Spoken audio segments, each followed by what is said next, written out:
Okay guys, spent the entire evening making this teeny tiny little ignition coil. I wanted to put it in the same spot as what's on the real engine, which is right here on the back of the block, along with a heat shield, which I'm making out of photo etch. This is my first prototype, and it came out a little bit larger than what I wanted, but the ignition coil, after about an hour's worth of work carving it out of styrene rod, I used a square rod and a round rod, which I cut in half and attached to the small slice I took out of the square rod to create this tiny little ignition coil. And see how tiny? Hey guys, there's my finger. That's how tiny this little thing is. I wanted it to look like an old school GM ignition coil, which looks kind of like this. This is your standard GM ignition coil, 80s variety. As you can see, it's got the rounded body of the ignition coil surrounded by the metal frame. And that's kind of what I was going for when I made this tiny little teeny little itty bitty one. And I think I got a pretty reasonable facsimile. Also on the books tonight was a bracket, the lower bracket for the AC compressor, and what is going to be a kind of a map sensor sitting right there, which mounts to the back of the upper intake plenum.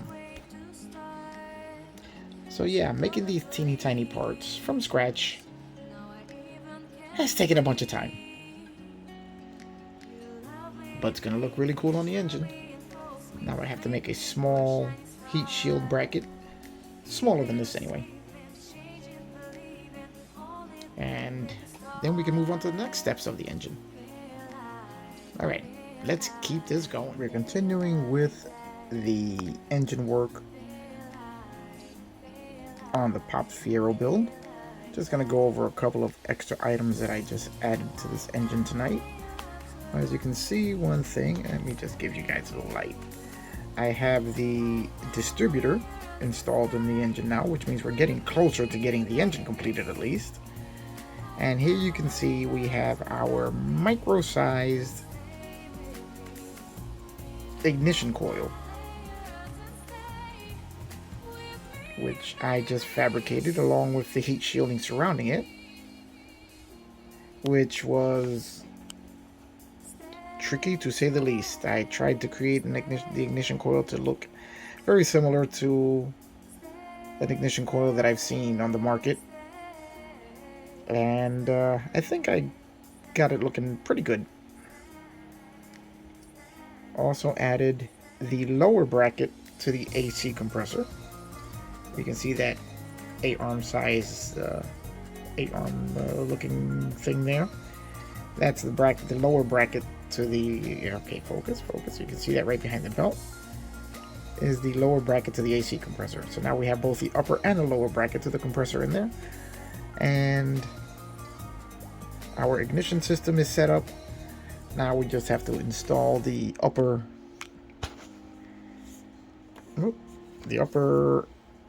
plenum,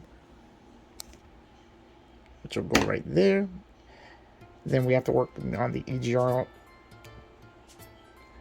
EGR valve and the infamous vacuum tube to the EGR valve, which as Fiero owners we all hate.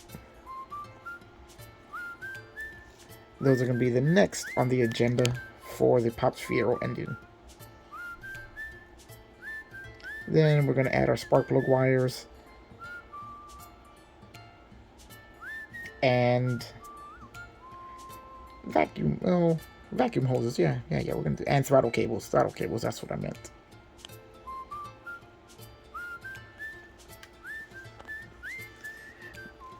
Now, to make the ignition coil, what I did was I cut a slice out of a square sprue I couldn't film it all because it was just such tiny work that I never would have been able to get it on the camera properly.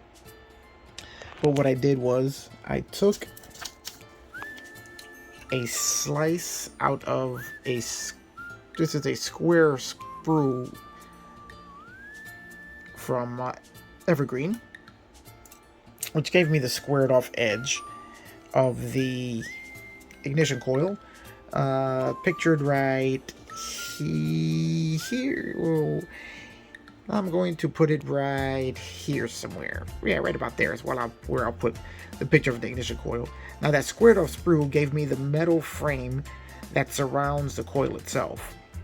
And then I took a piece of round sprue, I cut it in half, as you can see the two rounded edges there, and I glued each half to the square screw, to the square piece of sprue, to give me the coil-like shape that I have here.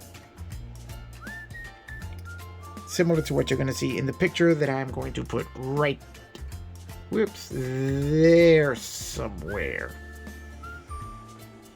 So that gave me my coil shape, and then I just took some extra pieces of, let me just show you what I got here. These are extra bits of photo etch from some of these metal earth kits, and I cut and fabricated the heat shielding using my photo etch bender. It's a great tool. I've featured it on the channel before. You guys really should get one because it's really great for making your own details and bending photo etch. Really works great. So that created the heat shield and the coil. Now the bracket, the extra bracket I added here is just a piece of sprue which I cut to shape, gave it a little bend, and there we have our bracket. That one was easy compared to the EGR, the ignition module. Now we're going to be making the EGR valve, and for that I'm going to repurpose a part of another Fiero kit, and that ought to make us a very nice EGR valve. Going to look very similar to what's in the car. So that's what's coming next. Okay, we're back with the engine on the Pops Fiero build, and gonna let you in on all of the latest additions to the engine. Couldn't film a lot of it because it's very tiny, very precision work, and I just couldn't get around to filming it as I was working on it. So I'm just gonna walk you through everything I've done. The first thing you'll notice, obviously, we have our spark plug wires with our boots installed. We have all 6 wired and in the proper firing order as well, as you can see there. And if you look really carefully, let's see if we can zoom in on that. You can see they all have their spark plug boots on both sides. Although I kind of wonder why I did it on the back side, since you're never ever going to see that again once it's in the car, but it does look pretty cool. I have to push the boots down, push the boots in a little more. Okay, next thing we're going to show you is we have our PCV valve and the map sensor, which for some odd reason they didn't include in this model when it really is such an easy piece, and even the NPC model has it. So I just cut a small little piece of styrene off, painted it black, and stuck it to the side of the plenum, and boom, we have our map sensor, and we have our PCB line going from the valve cover to under the plenum. I'm gonna have to repaint some of this as I've been wearing it off, as I've been manhandling this engine to get everything to fit. Okay, of course, we've seen the ignition module before with its coil wire going right to the module. We now have an EGR valve along with the infamous EGR pipe, which all Fiero owners hate. and the vacuum line going to the EGR valve. I don't know if you can see that right there. Again, I'm gonna have to do some little touch-ups on the paint on the model, on the engine. As the more I handle it, I've been wearing off some of the paint, so we're gonna be touching all of that back up. So now we are just about done with all of the major modifications to the engine. Still have the throttle cables to go, and then I think we'll be done with the engine.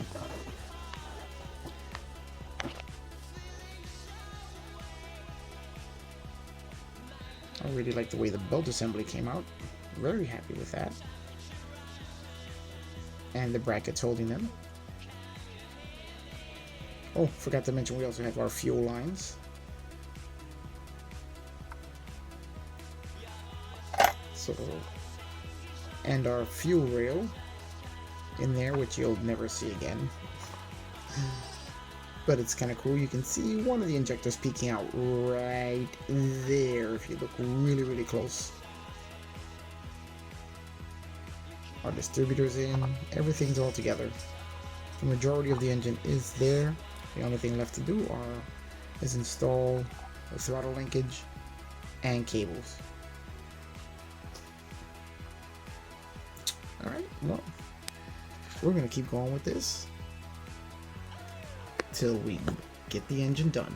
Alright guys, here we go. The finished engine of the Pops Fiero build.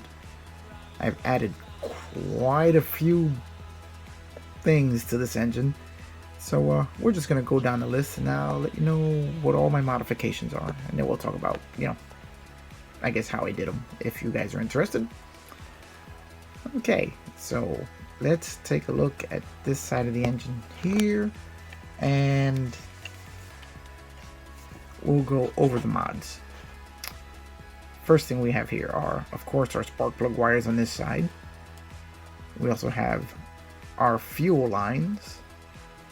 Then we have, which I just added today, is our throttle cable with the throttle actuator on one side of the throttle body there. We also have the bracket that holds the throttle cable installed. Can I get this camera to behave? Woo! Okay. So now if you notice, these spark plug wires do have boots. You can also see one of the brackets that I made for the kit for the engine, which is the alternator, not the alternator, the air conditioning bracket here for the compressor. All right, now let's go to this side of the engine. Now, what you can see here is our EGR valve with EGR pipe that, as Fiero owners, we all know we hate.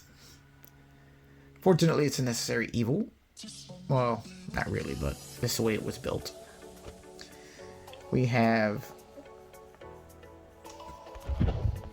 a few greebles added to the throttle body, just to add a little more detail to it, because it was just, round and just didn't look right to me, so I wanted to add a little bit extra stuff there. Let me see if you can see it there. Yep, just some greebles added there, just to give a little extra detail to it. I think that worked out kind of nice. And right here we have our ignition module with its heat shield wired right up to the distributor. And speaking of the distributor, we have all the spark plug wires on this side.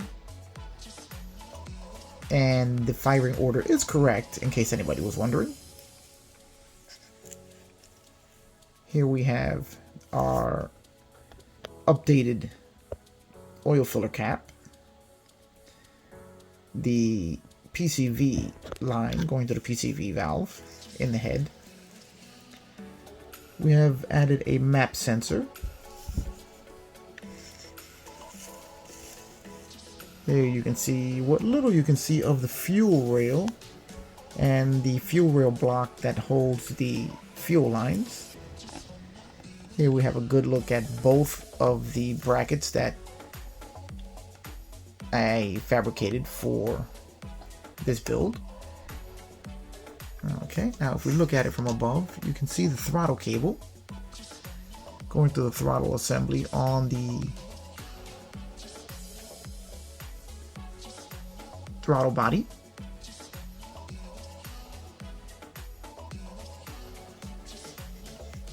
And I think that pretty much covers everything that I modified on this engine.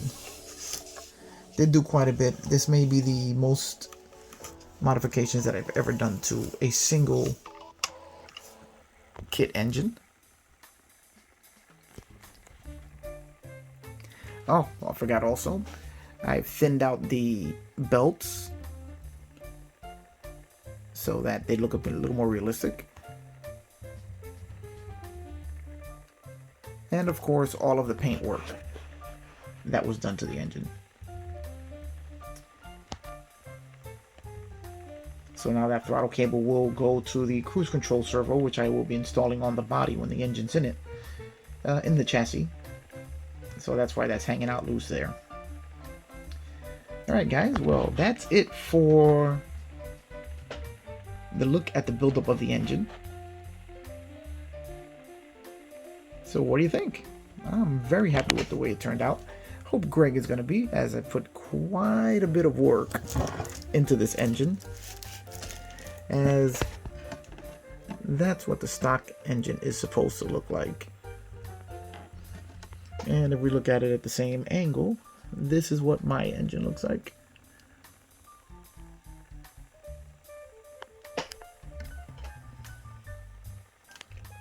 And there's stock and not stock.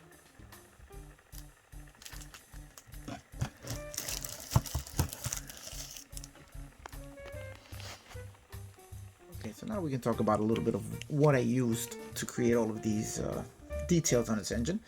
The first thing I used for the spark plug wires is Model Car Garage MCG 3002 Red. They have quite a selection of spark plug wires in all different colors. I really like Model Car Garage's products. The next thing I used was Tamiya cable. They come in different diameters. This is used for the throttle cable that wraps around the top of the intake. And they come in different diameters. Some of them even have printing on them, which gives it a real factory look. So, very cool. I like that a lot. The brackets I already covered are made from sheet styrene. All the hard lines, such as the PCV valve line, the EGR vacuum line, all the vacuum lines, well, all the black vacuum lines were done made using this small wire. This is bead landing wire. You can find this at Hobby Lobby. The silver was used for the fuel lines, the black for the vacuum lines. They come in different diameters or different gauges. So these work great for adding all sorts of details to the engine. As you can see here, they look pretty much scale correct depending on which gauge you get. Alright, let's move on to the next. Okay, here I used Tamiya braided hose, 2mm out of diameter. This is great for creating braided hose lines, which is, if we look at the EGR valve as the engine comes around, let's just speed things up a little bit here. The braided line that forms the pipe for the EGR valve.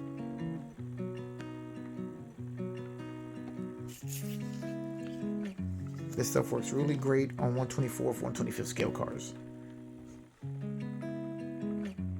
All of the little greebles I added to the throttle body are made from just styrene rod from Evergreen, both round and squared, and a little bit of photo etch material that I have left over from a bunch of my photo etch stuff that I have. That's pretty much something that you just make it up as you go along until it looks, kind of like what you want. The bracket here is also made from photo etch material painted black. The EGR valve itself is actually the thermostat housing from the 4-cylinder Fiero, which I thought really looked kind of like the EGR valve, so with a little modification. A little bit of mark there to show the welded housing on the exhaust pipe. And I think it pulls it off very well.